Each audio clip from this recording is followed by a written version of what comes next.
So we have a continuous dripping of that stress hormone into the body. It's just dripping all the time, getting us ready to run or fight or flight at any moment at the drop of a hat. We're ready to go because we're on guard. Well, the problem is, what does that mean about your allocation of energy? And it says, we're spending most of our energy in protection. You cannot survive if you're in protection all the time.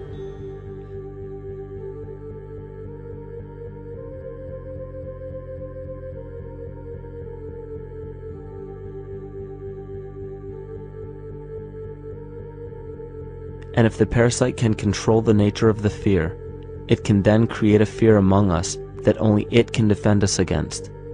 A recent physical manifestation of this comes from Zbigniew Brzezinski, former Secretary of State who also supported President Barack Obama. In his book, The Grand Chessboard, he states, as America becomes an increasingly multicultural society, it may find it more difficult to fashion a consensus of foreign policy issues, except in the circumstance of a truly massive and widely perceived direct external threat. Even the Reichsfuhrer of the Nazi Party, Hermann Göring, sums up this game of supply and demand perfectly when he stated, "The people can always be brought to the bidding of the leaders." That is easy. All you have to do is tell them they are being attacked and denounce the peacemakers for lack of patriotism and exposing the country to danger. It works the same in any country. It also works the same in every individual psyche. Just remember that the false ego has only one desire: to become greater and more powerful than the true self. This illness causes us to believe that we are separate from nature. This is why we see such a rise in the dependency of technology. This is why we see such little stewardship for the earth and the environment.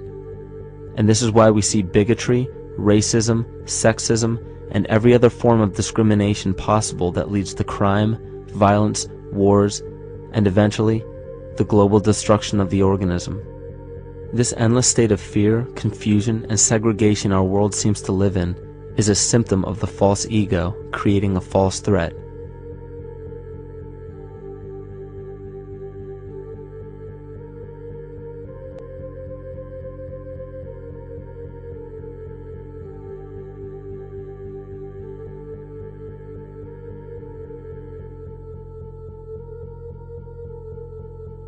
Many of the United States presidents have blood relations with each other. The Bush lineage has blood ties to a great number of former presidents. George Washington, Millard Fillmore, Franklin Pierce, Abraham Lincoln, Ulysses Grant, Rutherford Hayes, James Garfield, Grover Cleveland, Teddy Roosevelt, William Taft, Calvin Coolidge, Herbert Hoover, Franklin Roosevelt, Richard Nixon, and Gerald Ford. Michael Tsarion points out in his work that Bush is closely related to every European monarch on and off the throne, and has kinship with every member of Britain's royal family. Bush's family tree can be documented as far back as the early 15th century. He has a direct descent from Henry III and from Henry VIII's sister Mary Tudor. He is also descended from Charles II of England. And we also find that George W. Bush is a direct descendant of Godfrey de Bouillon. Godfrey was the first king of Jerusalem after he recaptured it from the Saracens, which was the name for the Islamic faith during the Middle Ages. It is interesting to note that the current occupation of the United States in the Middle East was re-established by the same family, George Bush Sr. in 1991, and again by George Bush Jr. in 2003. George Bush Jr. is then found to be a cousin to both opposing candidates of his 2 terms in office, Al Gore and John Kerry. Democratic President Barack Obama also has blood ties with George W. Bush, as well as Gerald Ford, Lyndon Johnson, Harry Truman, James Madison, and the British Prime Minister Sir Winston Churchill. On the opposing side of the 2008 presidential ballot, John McCain is descended from Robert the Bruce, King William I of Scotland, and also Godfrey de Bouillon. Probably one of the most interesting facets of the bloodline relations is the fact that the whole British royal family has descent from the Muslim prophet Muhammad through the Arab kings of Seville. This bloodline was passed through the kings of Portugal, Castile, and eventually down to King Edward IV.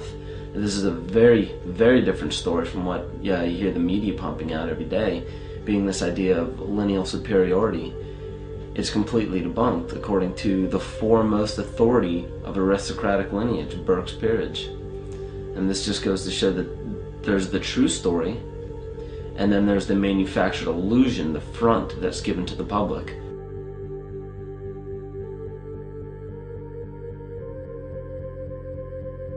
These blood ties go on and are documented thoroughly through literature such as Burke's Peerage and other comparable books. The point of all of this is that we find not just the same people, but the same intent within the people who have held high positions of monarchy, dynasty, aristocracy, and democracy in the past and present, and they are all related by a physical and symbolic link. This bloodline carries the symbol of our illness.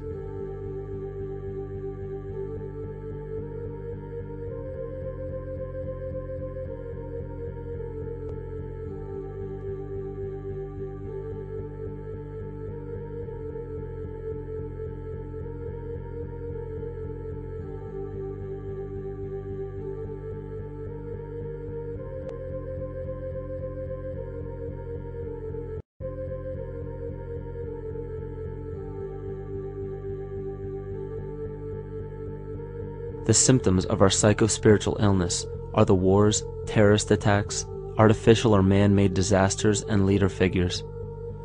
As long as the people remain oblivious to their inner drives and inner nature, they will always fail to recognize why these events take place and why these figures rise to such powerful positions. The reason why we have failed for thousands of years to conquer these archetypal rulers permanently is because for thousands of years we have been fighting the symptoms of an illness and not the root cause. For every corrupt government that falls at the hands of a revolutionary, oppressed people, 2 more will rise in its place every time, because the root cause of a corrupt government does not exist in the individual leading that government. It exists within the psyche of every individual, because an unaware host to a deadly parasite will do anything to avoid accepting his own incapacity for freedom.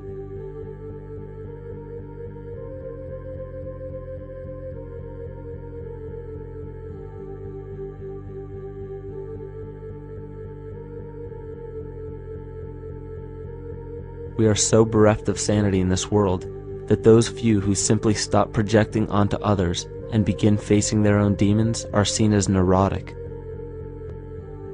An article written in the 1950s states that studies showed that individuals who had been isolated from their familiar social and cultural environment became neurotic. This shows that when those individuals had no object to identify their darker emotions with, they began to see these things in themselves, that which they refused to recognize before, and were unaware of why they appeared and how to cope. Facing our true inner self is virtually unknown in our world today. This is why no matter how many civilizations rise and fall, it is our collective consciousness that creates our governing apparatus, not individual people.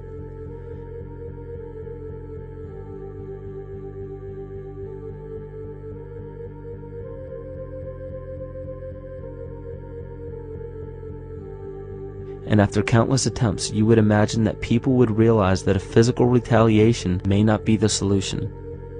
Yet here we are, thousands of years later, with technology that can clone DNA, vehicles that can break the sound barrier and probe the depths of space, and science that can overcome almost any sickness. Yet we still fail to take notice to the importance of thoughts and consciousness. This is the very definition of insanity. And every single one of us is responsible for this psychic epidemic, because we're killing the messenger and paying no attention to the message.